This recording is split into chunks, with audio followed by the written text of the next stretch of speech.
Ladies and gentlemen, the following segment of the podcast is presented exclusively by my favorite college in America, Hillsdale College, which proudly refuses every penny of government funding to remain independent. Thank you for listening, and my sincere appreciation to Hillsdale for their sponsorship. It's all quiet in the underground bunker. Doors closed, locks bolted. But the Great One isn't just resting on his laurels. He's making sure your weekend is even better by giving you his best. This is the best of Mark Levin. I spent a couple hours over the weekend compiling the hate-laced history of anti-Semitism and hate for Israel at CNN, the Washington Post, MSNBC, the Associated Press, and it could have gone on for days and days and days. So I encourage you to check out my various social sites on the various platforms. If you want to check that out. One day I'll write a lengthy essay or maybe even a book on this because it's important to understand. And I will name names as well. From Jake Tapper. And who else was there? Just so many. Mehdi Hassan, Wolf Blitzer, how awful he's been on the subject. But not just him. All of them. This is the mindset at CNN. This is the mindset at MSNBC, the Washington Post, the New York Times. It's terrible. Terrible. But I want to read something to you. Because you keep hearing about a two-state solution. And the Secretary of State Blinken, who was the Deputy Secretary of State under Obama, and I'll get to him in a minute, is doing shuttle diplomacy from one murderous genocide regime to another. Some of them headed by terrorists, some of them headed by Islamists. And what is he trying to do? They say, the media, that he's trying to make sure, aren't more fronts that are opened up against Israel. It's not what he's doing. He's going behind the back of the United States Congress, behind the back of the American people, behind the back of the Israelis, and he's negotiating for a so-called two-state solution. They even put that up on their official State Department website. They want Israel to stop defeating Hamas. They want Israel, Doug Ross has a great piece on this, to enter into its 16th ceasefire over the years. 16th. Where Gaza's rebuilt and on, and then they attack Israel again. And people are right when they say, and you'll only hear this on Fox, that there was a ceasefire all the way up to October 6th until the Hamas Nazis broke the ceasefire. But that's not my point. Memory, which is a great site if you want to check it out, MEMRI. Memory.org. So is camera.org, like the word camera, CAMERA.org. But memory.org, they have staff and others who interpret Arabic and other languages overseas. And they mention a columnist, Hani Salim Mashur. Hamas is not Palestine, an El Arab London publication. And without getting into all the detail, and he gets into a whole lot of detail, I actually believe it's a she, but whichever. I want you to listen to this brilliant point. There can never be a two-state solution.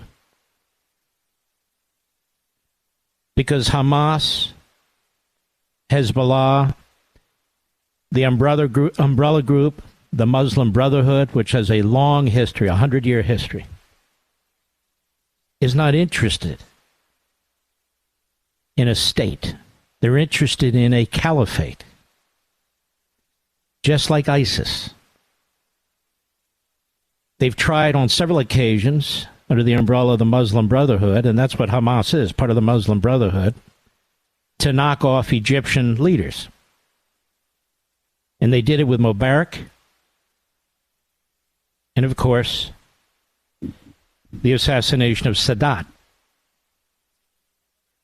They've taken over Lebanon. That is this effort at a caliphate. They now control what was the country of Lebanon. They're more powerful than the government there. They've taken over, with the Houthis, Yemen. They control Yemen now. And they're taking over other Arab states and other states in the Middle East and elsewhere. They're not interested in a quote-unquote two-state solution, but they are interested in the United States giving them territory from which they can continue their caliphate. And it wouldn't matter if it was Abbas with the Fatah party or some group or whatever it is, where they grab another chunk of land from the Israelis, Judea and Samaria. They would push the indigenous peoples, the Jews, off there in order to create fabricate this country. And the point of this author is, and this isn't the only author, there's another author in Egypt who's written essentially the same thing. The West doesn't understand what's going on, or if they understand it, they're denying it. This is a caliphate. Hamas is not interested in a country unless it could overtake it and use it as a base. Which leads me to my next question for Joe Biden, Blinken, Obama, and the other reprobates. What exactly would this other state look like on Israel's border? How exactly would it be different from the Gaza Strip, which was the two-state solution? Hello, which was the two-state solution. Didn't work out. Because the terrorists, the Islamists, seek this caliphate. They don't care who the United States and Europe and the UN or whomever else installs some committee to run some new country that they carve out of tiny little Israel. They're not going to limit them. They're not limited by boundaries. They're not limited by state sovereignty. They don't care about any of that. They're not a governing party. They're a terrorist movement. A terrorist movement. An ideological Islamist movement. Read what they write. Read their mission statement. This whole idea of a two-state solution is a disaster. And yet Obama pushes it, Biden pushes it, Blinken pushes it, the UN pushes it. Two countries side by side living in peace. Show me where that exists in the Middle East. Nowhere. Hamas has said they're never going to give up in their effort to slaughter the Jews. Muslim Brotherhood, Islamic Jihad, same thing. Iran, same thing. So how exactly would this other state be governed? How exactly would anybody prevent the toppling of the so-called government in that so-called other country? How exactly would you prevent it from becoming a highly militarized base from which to destroy the Jewish people in Israel? How would you do it? You can't do it. It's impossible. The so-called two-state solution would lead to the annihilation of the Jews, the annihilation of so-called moderate Arab states, and a country from which the nuclearized Iran and others would be able to threaten and, in fact, attack the United States and United States interests all over the world. There's nothing humanitarian about what's being pushed by Obama, Biden, and Blinken. They are fools, absolute fools. A so-called two-state solution must be opposed with every fiber of our being, America. And notice how they're talking about it, even while they're holding Israel back from eliminating Hamas. Even while they're funding Iran, even to this day. They want a caliphate. They don't want a quote-unquote state with borders. They want more than that. It's an Islamist revolution. That's what it is. That's what it'll continue to be. And here's little Israel trying to take out one little piece of it. And they're under attack from the United States, from our colleges, from our streets, from our media, from CNN and the Washington Post, from Thomas Friedman, from the New York Times, from Reuters and AP, from MSNBC. They're under attack.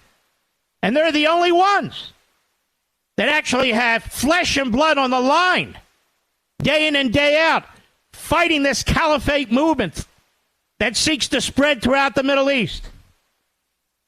Well, the United States, under the most stupid regime in American history, prepared to reward the terrorists after their attack on Israel. The only way to resolve this, they say, is essentially for Israel to lose. Because Israel, as we all know, is inhumane. It's targeting citizens. Look at all this. See pictures left and right, don't you see?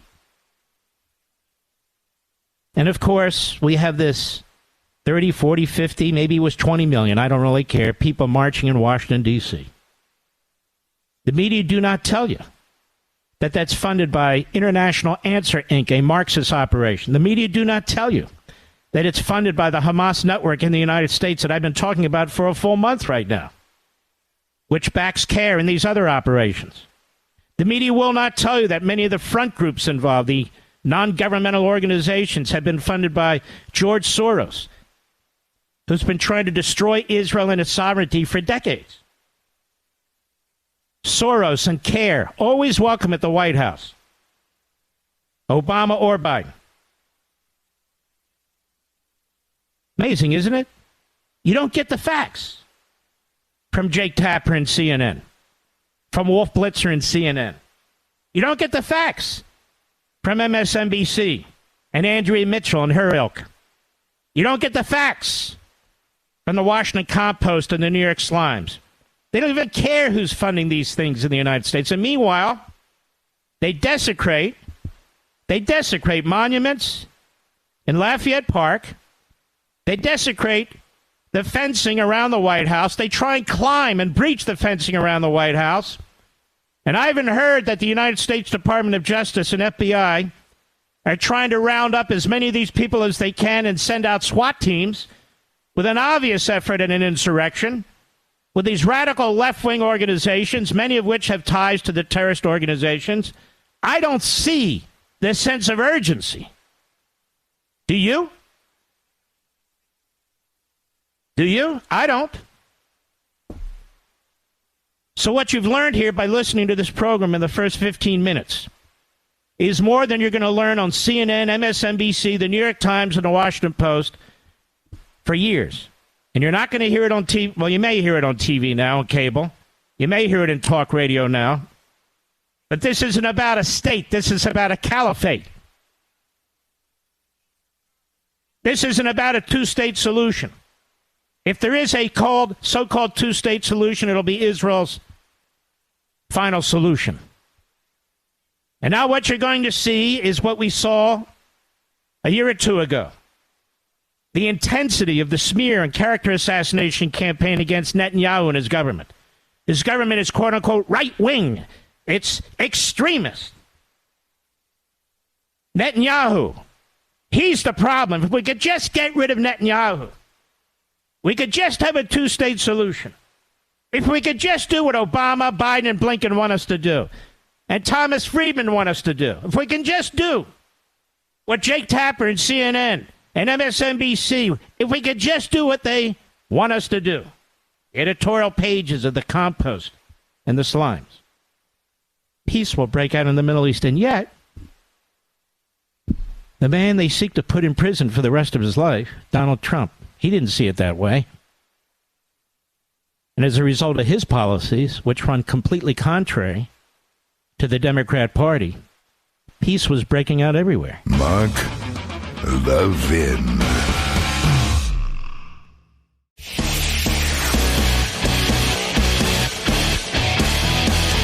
Making your weekend even better. This is the best of Mark Levin. All right. I want to bring you up to speed a little bit. They have the goods on Biden, but they always have. We're not hearing anything from Merrick Garland, as you well know. This is from the Daily Wire. The White House dismissed a request by House Oversight Chairman James Comer seeking proof of President Joe Biden providing a loan to his brother, James Biden, amid concerns that the commander-in-chief may have profited off his family's influence peddling schemes.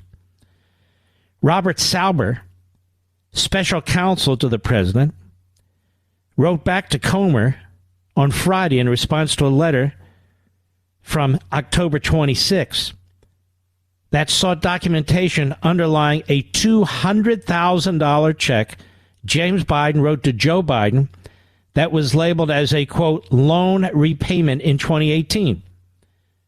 The letter concerns a financial transaction between two family members, says this special counsel. Nothing special about him. At a time when both individuals were private citizens, Sauber stated curtly in his reply. Comer, who's leading a corruption-focused impeachment inquiry against Biden, is trying to get more information about a $200,000 check dated March 1, 2018. Which he said bank records showed James Biden issued from his personal account on the same day he received the same amount of money from AmeriCorps Health, LLC. That company, according to Comer, was going through bankruptcy proceedings to which James Biden was, quote, representations that his last name Biden could open doors and that he could obtain a large investment from the Middle East based on his political connections, unquote. Comer insisted his committee has no record supporting the claim. All right, let me slow down. I have my own information supporting the claim. Is there a loan document? That's what they want to know. Even a one-page loan document? If there's not, then that's a lie. That's number one. Number two, if there is a loan document, was it provided that Joe Biden had to pay any interest? Because if Joe Biden doesn't pay any interest, and the IRS tells you what the minimum amount of interest is on a loan, then it would have been a gift to Joe Biden, and it should have been reported as a gift to Joe Biden. That's number two. Number three, my big bugaboo. Joe Biden's family members are representing foreign entities, foreign governments, under FARA.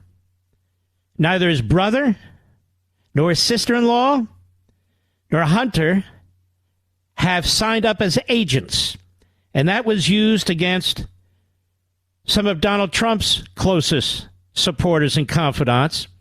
It never really had been used before, but they used it now against some very good men. Paul Manafort, I think they used it against Roger Stone, but whomever. 200,000.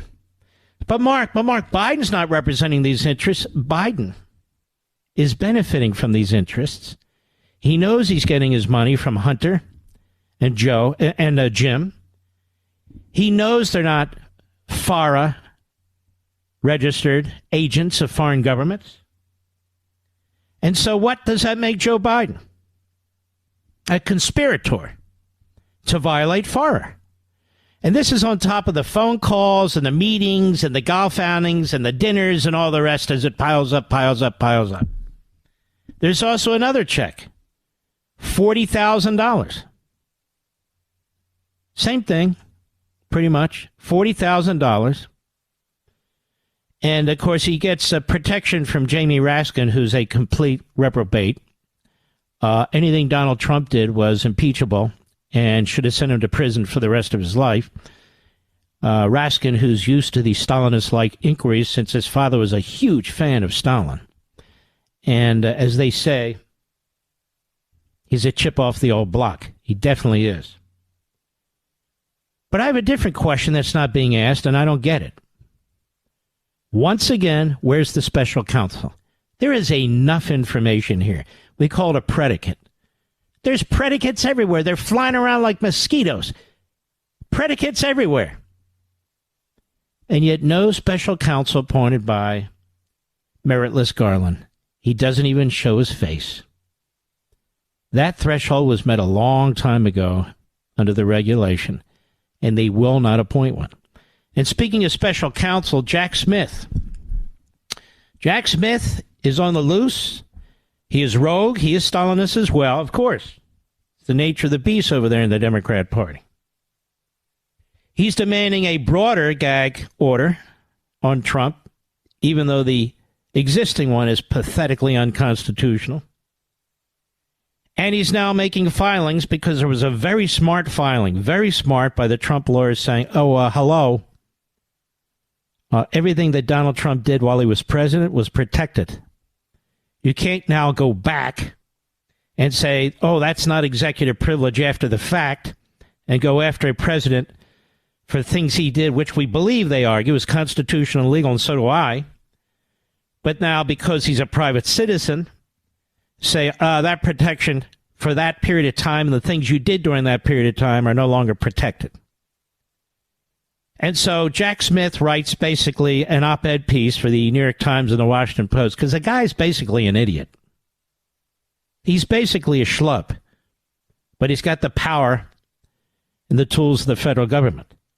He says, well, this is a different situation. No president has ever done anything like this. Hey, idiot. It's executive president. Don't give me this no president crap. Joe Biden's doing it as we speak. He's a crook. Oh, and also, Smith says, and by the way, Smith operates after one of the Obama judges strips President Trump of his attorney-client privilege protection. Remember all this? We still haven't seen that secret opinion by that Obama pathetic, phony judge who had been the chief judge of the D.C. district. Of course, she would be. We haven't seen that. So he's stripped of attorney-client privilege. He's stripped of his First Amendment rights, which means he's stripped of due process. And his lawyers are told they have to prepare for a trial in 4.5 months despite millions of pages of documents. So he's stripped of his Sixth Amendment rights, the right to effective representation of counsel. So there they violated the First Amendment, the Fifth Amendment, and the Sixth Amendment, and they're interfering with a presidential election. So tell me, who should be on trial here? Who's running an insurrection here? Biden, Garland, who's clearly in the witness protection program now, Smith, and Chunkin. They're the ones running an insurrection. It's dressed up as a courtroom. It's dressed up as justice. It's none of those things. I've explained this before. They create a Potemkin courtroom. Oh, this will be used, believe me. A Potemkin courtroom where we have this judge who's not really a judge. He's a hack. We have this prosecutor who's not really a prosecutor. He's a nut. And where one day we may have a jury of the president's peers. If he were a Democrat, since 94% of the people in Washington, D.C. voted against Donald Trump. Isn't this sickening? I think it's sickening, Mr. Producer. Do I owe you anything, by the way, before I keep plowing ahead, because I'm getting my second wind here. Not that I need one. And then, of course, now there are photos of the crackpot elected Democrat judge in this civil case who already ruled before Donald Trump even walked into the courtroom, or his lawyers did, that Donald Trump was guilty as charged. It's just a matter of figuring out how much he owes and whether he can do business in New York. They do these things, right? In front of the Klieg lights, right in front of us. And it's, oh ho, hem ho, who cares? Oh hum. It's shocking. And it's going on all over the country. And by the way, they're trashing that judge again in Florida. All the usual Marxist operations like Salon. Real commie operation. But more. Because the judge is a real judge. She's playing it straight by the book. And she's making decisions on motions. She's not a and take a look at this Chutkan. She insists that this trial be held before the general election. She insists it be held during the primaries. The first date is a day before Super Tuesday, all intentional. And then she tells Trump to shut up. So here you have a presidential candidate who's told to shut up, can't defend himself, can't attack the prosecutor. He's running for president, so they're doing everything humanly possible to cripple him. But you know what? Here's the thing. Many Americans are onto it. But here's my concern, and I mentioned this to you months ago. They want him to have that scarlet letter of convicted felon. Remember that? And you even have them talking about it now, the Democrat Party pro-Hamas media. That's what they are. If you're not against Hamas, then you're pro-Hamas. Can't be partly against Hamas, use their statistics, use their propaganda, and then pretend you're a straight shooter. You call them as you see them. No, you're not. You're pro-Hamas.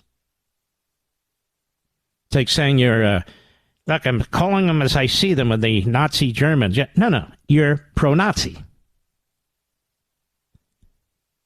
But the point is this. They want that scarlet letter because the media say it's one thing, they don't like Biden. They might vote for Trump, but if he's convicted felon, it's going to be very difficult for some of these people to vote for him. So that's the game plan.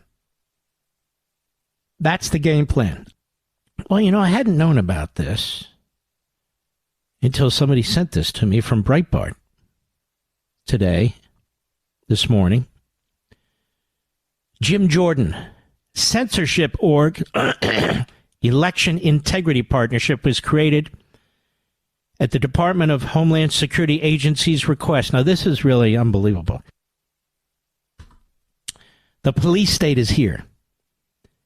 Jordan has released further evidence of the collaboration between the federal government and private institutions to censor the First Amendment protected speech of Americans, including new files that show that the infamous Election Integrity Partnership, you understand this is in my book, The Democrat Party Hates America, which targeted social media posts for censorship during the 2020 election, was created at the request of the Department of Homeland Security under Joe Biden.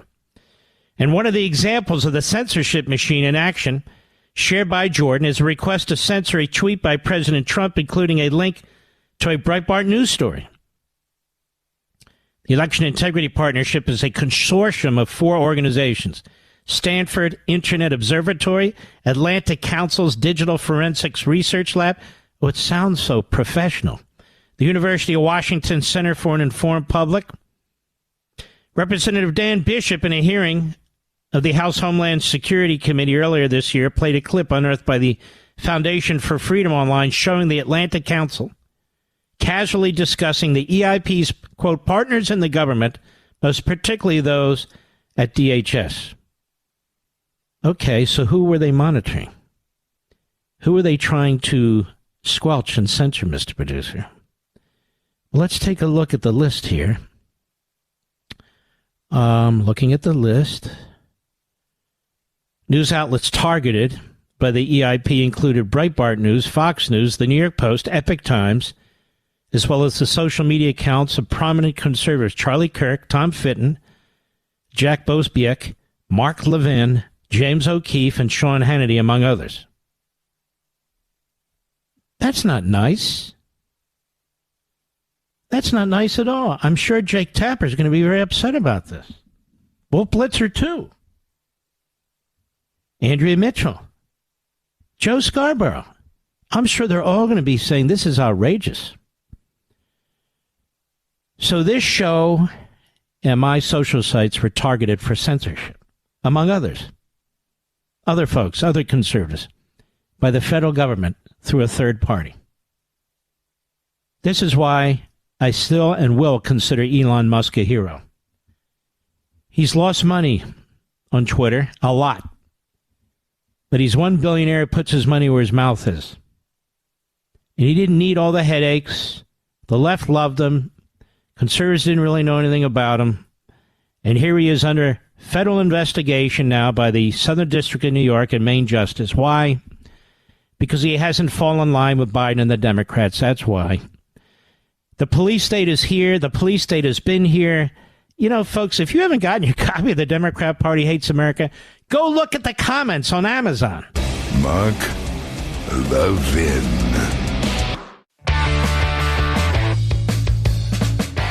You're listening to the best of Mark Levin. You know, the only billionaire that I can think of who consistently was generous with an enormous amount of money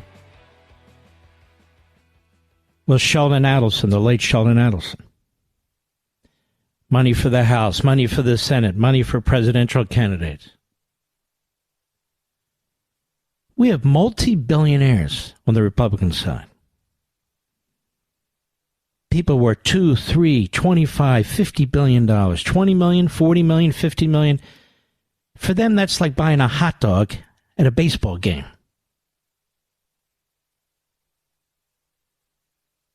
Don't they care about this country too? If they cared about saving this country as much as the Democrat radical left-wing billionaires cared about destroying it, that would sure help. But there's other things here. Mitch McConnell is out of sync. Mitch McConnell has always been about Mitch McConnell. And he gets the backing from the liberal media, the left-wing media, Politico, the Washington Post, the New York Times, when he blames conservatives. The Tea Party revolution, the Reagan revolution, the Trump revolution.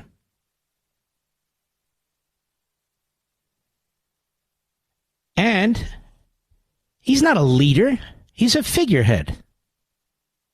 And so are most of the senior people in the Senate around him. These aren't fighters.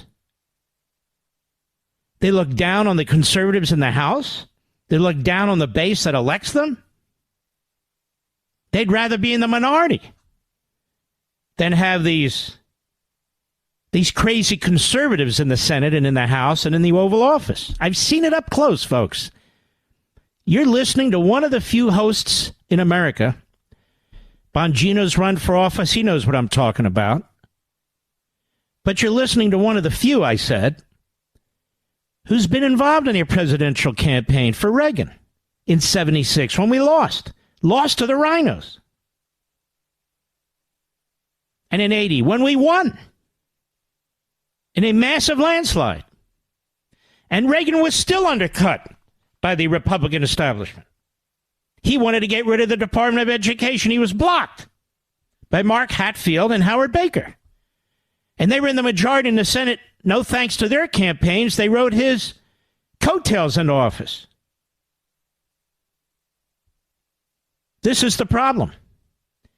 You had approximately 190 Democrats in the House yesterday who voted against censuring Rashida Tlaib and media, even friendly media. Well, you get it right. She wasn't censured because she criticized Israel. She was censured because she supports the extermination of the Jews in Israel. That's why. You dumb bastards, don't you understand? Now, there's things Republicans can do that they're not doing. How come the Republican Party, nationally and in the states, why don't they develop their own election procedures that benefit Republicans? The Democrats do this all the time, and then they ram it down our throats. They do it by fiat. They do it by executive orders. They do it by regulations. They do it by legislation. They go to their friendly judge. They get a judge to impose it. What is the election procedures that the Republicans are developing to help Republicans win? There aren't any. They don't even know how to undo or fight the Democrats who keep changing the rules. So why don't we change the rules to our benefit? That's the nature of politics. The Senate Republicans are responsible for them being in the minority and for us having horrific conditions imposed on us by the Biden regime. All but 10 or 12 Senate Republicans voted against McConnell being the Republican leader.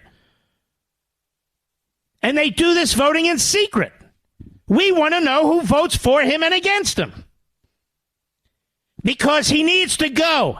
And you and I do it all the time, but a bigger group of us need to put pressure on the Republicans in the Senate to kick that phony the hell out. And don't replace him with another fool. McDaniels has to go. She's a loser. She's not up to the fight. She's not up to the task. She's just not. The proof is in the pudding.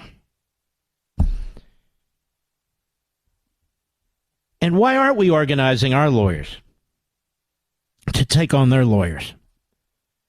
Why do we leave people like Giuliani and Eastman and Ellis and others out to hang all by themselves?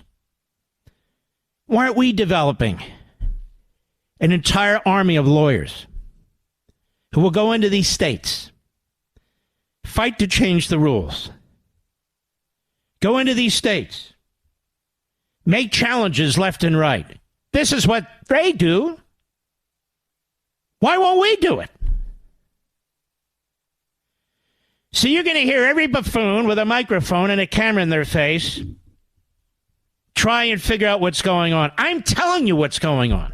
I lived this as a young man. Conservatism works. And when it's explained properly, people embrace it. How much juxtaposition was there on inflation when the Democrats in power, not when the Republicans were in power? The border, on and on. The issues are so one-sided in our favor. But they can't figure out how to deal with abortion. Do they listen to this show? Do they pay attention? Do they know how extreme the Democrats are on this issue?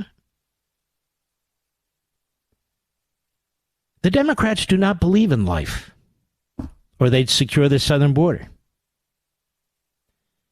or they would demand more police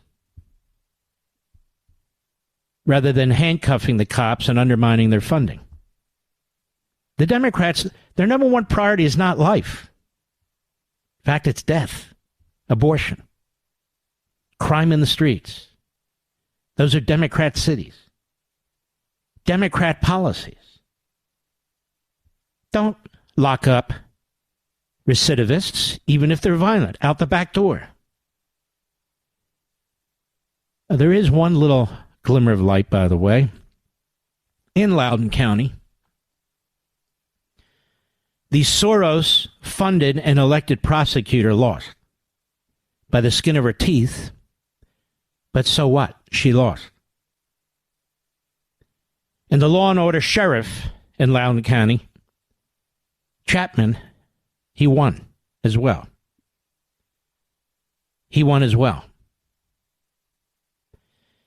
We need to have a concerted effort to appoint the kind of federal judges that we need, because they make decisions on redistricting, and they're making decisions that are killing the Republican Party right now. And Lindsey Graham and I bump into each other from time to time. Lindsey, what you're doing on the Judiciary Committee is intolerable. You're rubber stamping their judges. It's intolerable. And then the other thing we need to do, luckily Romney's bowing out, but he was going to be primaried anyway. Republicans like Romney need to be defeated. I'm not saying they all need to be conservative, but I am saying they can't be saboteurs, backstabbers, Benedict Arnolds. And we have a lot of those in the Republican Party. That needs to be broomed out. That needs to be cleaned away. The Democrats don't have that. Like I said, 190 House Democrats, give or take. They keep talking about the 22. 190, and I posted this earlier, voted to protect Rashida Tlaib.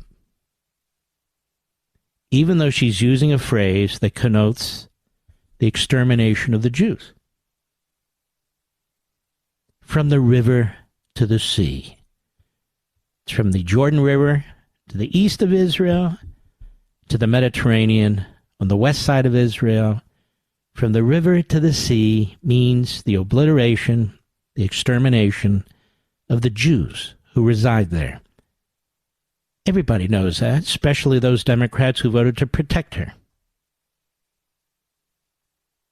190 of them, and 4 Republicans. Ken Buck again, because Ken Buck is a head case. He's a head case.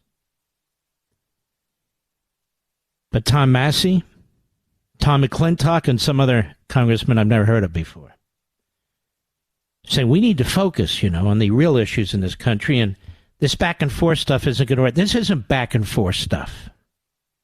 This isn't free speech stuff. She's free to say whatever the hell she wants to. But the House is also free to respond to it. And for Republicans who think this is a waste of time, punishing a member who promotes the extermination of Jews is not a waste of time. That's not a waste of time at all. It provides moral clarity. It demonstrates that there's at least one party in the House of Representatives that will not tolerate it. That's not a waste of time. You guys waste time all the time. That's not a waste of time. Mark Levin.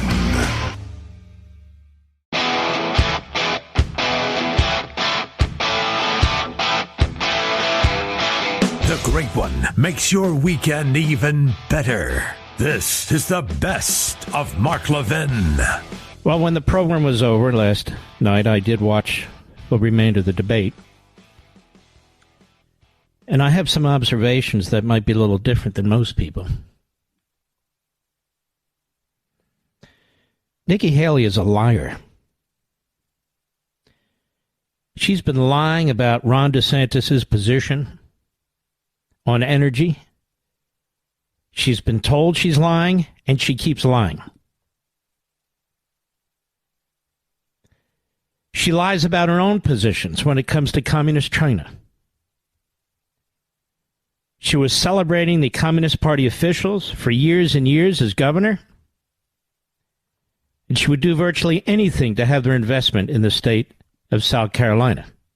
Her response is, again, to attack DeSantis as doing the same, which is a lie. Everybody in Florida knows it. She says she's pro-life. She was never a big pro-life governor or pro-life supporter. So she's lying about that, too. And I can go down the list. That's why the Wall Street Journal is slobbering all over her today. Because the Wall Street Journal is not a conservative editorial page. It's not leftist. But it promotes Peggy Noonan and her ilk. It used to trash the Tea Party in 2010. It used to promote an amendment to the Constitution. Thou shalt have open borders. Of course, it doesn't apologize for that position in the past. It's called the Wall Street Journal, not the Main Street Journal. And she's being promoted by essentially 3 groups. The Republican establishment, Bush individuals, as well as Democrats in the media, and billionaire Republican donors who hate Donald Trump. When people talk about Nikki Haley, they talk about the superficial, how she responded to Ramaswamy, what she said about Trump, what she said this, what she said that. You notice she never runs on her record. She runs from her record. She didn't answer the questions about her close economic ties with communist China. She went on the attack. I've been calling her George Bush in address. I guess Ramaswamy's people have heard me about Cheney with high heels, but that's not it. It's George Bush in address. She's an establishment, moderate Republican. Now, some people might be looking for that. And this is what I wanted to say about that. The country is dying. We're in the ICU. We can't afford to have a Bush, Christie, Sununu, McConnell Republican in the White House. We will not turn this country around. We'll have a respite from the radical left, but we will not make progress, not 1 inch of progress in pushing our agendas. That is a problem. And so the reason people like Donald Trump isn't because they're stupid. Isn't because they're hypnotized. Isn't because they're MAGA, radical MAGA. It's because they saw how he governed for 4 years. And his substance was outstanding. Peace in the Middle East. A border that was more secure than any time since Dwight Eisenhower. An economy that was growing and expanding and creating wealth and opportunity for Americans. Normalcy when it came to issues like transgenderism and critical race theory. The same media that is pushing immoral equivalency between the Hamas terrorists and the democracy in Israel is the same media that did, has, and continues to try and destroy Trump. The reason why many of us like DeSantis as a governor is because he can run on his record. People moved to Florida in droves. They still are. People speak with their feet. Nikki Haley speaks with her mouth. That's fine. But people weren't rushing into South Carolina because she was governor. South Carolina wasn't even thought about when people were thinking about where shall I move? Because Nikki Haley was one of a mass of Republican governors who basically manage as best they can the state. But they don't make any forward movement. They don't make any progress. South Carolina is a largely Republican state. She even had it easy. And she accomplished almost nothing. Ron DeSantis wins by the skin of his teeth, and he doesn't play rhino. He doesn't play it safe. He governs the state as a constitutional conservative. And so is attacked by the Wall Street Journal. Why? Because the Tea Party movement, the Reagan Revolution, the Trump Revolution, none of these things would have happened if the Republican establishment had its way.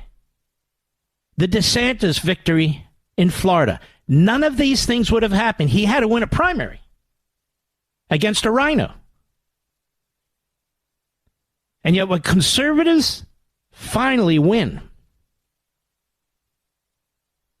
they're extraordinarily popular. The problem conservatives have, whether it's Barry Goldwater or Ronald Reagan, 3 attempts to get the nomination of the Republican Party, or Donald Trump, who's a conservative by common sense, not by philosophy, or Ron DeSantis in Florida, the problem they all have is the Republican establishment, the Republican billionaires, who stop them, who try to stop them, who fight them. Once they muscle through, they do okay. Even now, we have Karl Rove out there saying, if it's Biden, Trump, it'll be the most disastrous election in American history. A rhino, establishment. Chris Christie spends all his time appearing in front of Republicans, trashing Trump. What is the point of that? Nikki Haley was a Trump appointee. She was not on the national scene, but for Trump. And she said she wouldn't run against him if he decides to run. But there she is running against him, even though he decided to run. So what, right? And I'm no Ramaswamy fan in the least. I know a charlatan when I see one. That said, when he pointed out on TikTok, Nikki Haley going on about all the things she's going to do about TikTok and to protect all the children from TikTok, it was absolutely legitimate for him to mention, and he didn't do it in a disrespectful way. And he didn't attack her, and he didn't attack her daughter, to say, you haven't even dealt with that in your own family. Your daughter's on TikTok. And she calls him a scum? Really?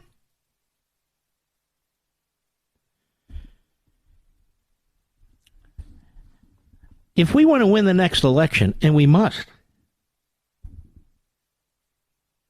we have to ignore these commentators. We have to ignore these operatives who are on cable and elsewhere, who spent their entire lives feeding from the ruling class and the establishment. We have to reject these people. Gerald Ford lost against Jimmy Carter, for crying out loud. But my concern is, we can fight the Democrats and the Marxists and the Islamists. But how do we deal with the fifth column in the Republican Party that seeks to purify the party? Whether they're in the minority or not, they don't much care. So that they can continue to go on the media. They can continue to make money, hold office, be called honorable. That's been the problem for Republicans, for conservatives. We have a Republican Party that hates its conservative base. That hates its conservative base. I see these Bush guys always throwing Reagan's name around. Rove does it. Rove was never a Reagan guy. Christie does it. Christie was never a Reagan guy. Sununu does it. Sununu's family, they were never Reaganites. Why don't they talk about George H.W. Bush? Why don't they talk about George W. Bush? I have nothing against those men personally, past and present. Nothing. But they didn't do anything. Certainly not anything that mattered. The great change among presidents, the greatest Republican presidents, were men who were leaders. Leaders. Abraham Lincoln didn't try and figure out 15 different ways on slavery that would avoid an all-out war. Calvin Coolidge didn't try and figure out 50 different ways to expand the economy. Ronald Reagan didn't try and figure out 50 different ways to defeat the Soviet Union and so forth. Some things you do because they're right. The Republican media, Republicans in the media, notice I didn't say conservatives, want us to change our views on abortion. We're getting our asses kicked on abortion, they tell us. Well, we are. For two reasons. Number one, when it comes to that issue, Republicans become illiterate, incapable of speaking and explaining. Number two, the Democrat Party billionaires are all in on abortion on demand, right to the end. Hakeem Jeffries just said, no restrictions whatsoever on abortion. Republican billionaires, many of them agree with that. I can't tell you how many times I've had some of them and other wealthy Republicans come up to me and say, can't we just drop the social issues? In other words, the cultural issues. I've never used that phrase, social issues. I've always called them cultural issues. Nikki Haley says, drop it. And it's not just with abortion. It's with Disney. It's with the classrooms. The Peggy Noonans, same thing. Peggy Noonan was never involved in Reagan's primary campaign. She came on later after he got elected. She worked for Dan Rather. She hates Netanyahu. She hates DeSantis. Of course, she promoted Chris Christie. But nobody wants Chris Christie. He's up there because the Democrats keep sending him small donations. Small donations. Nikki Haley said something. I think it was in response to either Tim Scott or Ron DeSantis. She said, we can't build our Navy. We don't know how many ships we need because of our massive debt. Does that sound like a leader to you? That's not what Reagan said. You have to reprioritize the spending in the federal government. That's hard to do. So more goes to defense and less to climate change. Because we have to do both if we're going to survive now. We have to do both if we're going to survive. Ramaswamy is a foreign policy illiterate. It's not about neocons. It's not about that stuff. He's a foreign policy illiterate.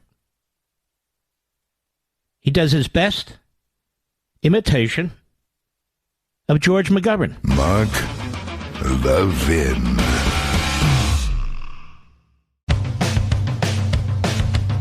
We're giving you nothing but the best of Mark Levin. Media coverage. Guy Benson, good man. Good man. I've always liked this gentleman. Always. When I watch him on TV, when I read his columns, just superb. He writes, media coverage of conservative rallies versus pro-Palestine, quote-unquote, rallies. Can you spot the difference? He writes at townhall.com, another great site. He says, think back for a moment to the early days of the Obama administration. Journalists were jubilant because their favorite politician had triumphed in the presidential election and their political party had won sweeping victories at the polls. Conservatives were licking their wounds and regrouping, trying to regain an identity in the political wilderness. The GOP ended up scoring auspicious victories in 2009, presaging their historic 2010 romp, part of which was fueled by intense and focused energy among conservative grassroots. Much of that energy was, for a time, centered around the Tea Party movement, which demanded a restoration of fiscal responsibility and constitutional government. The so-called news media, eager to protect Obama and discredit his opposition, covered the Tea Party as negatively as possible, and that would include the Wall Street Journal editorial page. That would include all the comments on and off the record by the Republican establishment, led by Mitch McConnell. The ruling party, including the IRS, took note and followed suit with their own forms of abuse and harassment. It was a team effort. When supporters of a fringe, mostly left-wing cult figure showed up at rallies with placards depicting Obama's Hitler, the cameras flocked to them. Look at these crazies. When grown men would show up in Revolutionary War-era garb, in keeping with the Tea Party theme, they often received disproportionate screen time. Aren't these weirdo cosplayers ridiculous? When a single utterance or syllable was deemed out of the line or inflammatory, that pull quote was hyped and attributed to the larger group. When Democrats claimed without any evidence that Tea Party crowds shouted racial epithets at them, the press ran with it. Nancy Pelosi wept phony tears about how scary and dangerous it all was, garnering favorable attention from her many journalistic allies. When there was no overtly offensive or problematic material to work with, ubiquitous, insidious dog whistles were identified. Turned out journalists' ears were highly attuned to these allegedly hidden, disparaging racial messages about Obama. The overall thrust of the coverage was that the Tea Party was a hotbed of bigotry, with outright racism and even violent impulses simmering just beneath the surface. Of course, most of the actual violence attributed to the movement was either exposed as a hoax or was disproportionately perpetuated by leftists. But that didn't get in the way of the larger narrative in service of a broader political truth. The so-called news media was on a seek and destroy smear mission against Obama's critics, and that agenda colored virtually all the coverage. Others have written about the dramatic differences between press treatment of the Tea Party and the contemporaneous quote-unquote Occupy movement. The former applied for permits, picked up rubbish after rallies, and waved American flags. The latter's participants defecated on police cars, respected no rules of law, and occasionally committed assaults, sexual and otherwise. Guess whose overall media coverage was a lot more hostile? Our current moment is even worse. Massive pro-Hamas hate rallies have erupted in major U.S. cities and across American campuses. Identifying gravely offensive signs and chants does not require any sleuthing or cherry-picking. Just eyes and ears. This so-called pro-Palestine movement go-to slogans include explicit references to killing Jews, intifada, calls for the elimination of the Jewish state from the river to the sea, and crowing about Palestinian liberation being achieved by any means necessary, quote-unquote, an endorsement of the October 7th terrorist massacre of Jewish civilians in Israel. Morally inverted Nazi imagery is everywhere. A popular trend among this crowd is ripping down and defacing posters of hundreds of hostages still being held by Hamas. By the way, a footnote on that. And I hate to say this. I know a number of you are thinking this, but I have to say it. Most of the women, most of the girls, most of the young girls who've been kidnapped and who are Israelis, I guarantee you have been sexually abused and many of them murdered. I don't believe many of them are even alive anymore.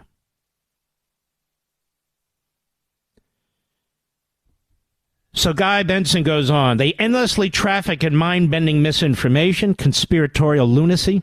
He's talking about the Islamists. And outright bigotry and aggressive dehumanization of Jews. Their hate parades are widely suppressed, euphemized, and airbrushed by the same news media that perceived, dog whistles and imminent violence around every corner circa 2010. They deny, justify, defend, or celebrate Hamas's Jew butchery. Some call for more. Some deface synagogues, multiple examples. Public property, Washington, D.C., menace Jews at their homes in California, assault Jews in the street, New York City, and on the Quad in Harvard. Attempt to kill Jewish children in Indiana, even killed a pro-Israel demonstrator again in California. And much of the resulting coverage has been drastically and undeniably less skeptical to hostile than what the Tea Party experienced. No one's arguing or should argue that there were no racists in the Tea Party. I mean, hell, the Democrat Party's filled with racists. Or that attendees of pro-Palestine rallies universally hold some of the most Republican views represented at those events. But I would argue that unlike the former movement, objectively disgusting sentiments are a very common feature of the latter gatherings. Openly eliminationist slogans have been the rule, not the exception. Yet the coverage of these respective movements broadly reverse that dynamic. The danger and threats posed by the American right wing are self-evident to most journalists, you see, so they go about their work accordingly. But when a politically aligned or inconvenient group ostentatiously lives down to the image they worked hard to impose upon the Tea Party, the headlines, editorial decisions look rather different. They don't like to cover or even censor unhelpful facts. Journalists have transformed themselves from pointed inquisitors and accusers into publicists. It's impossible not to notice. Finally, in light of another glaring and galling media double standard about the relationship between political rhetoric and physical violence, I ask, why are we not in the midst of a fraught, media-driven national conversation, quote-unquote, about the civility and dangerous culture of hate fomented by politicians' words, especially in light of the multiple violent episodes that I've mentioned? Or does that sort of moral panic only apply when the news media's preferred team stands to benefit from it? That's an outstanding piece on Town Hall by Guy Benson. The title, Media Coverage of Conservative Rallies versus So-Called Pro-Palestine Rallies. Can you spot the difference? I spot it, I taste it, I smell it, and I'm nauseous from it.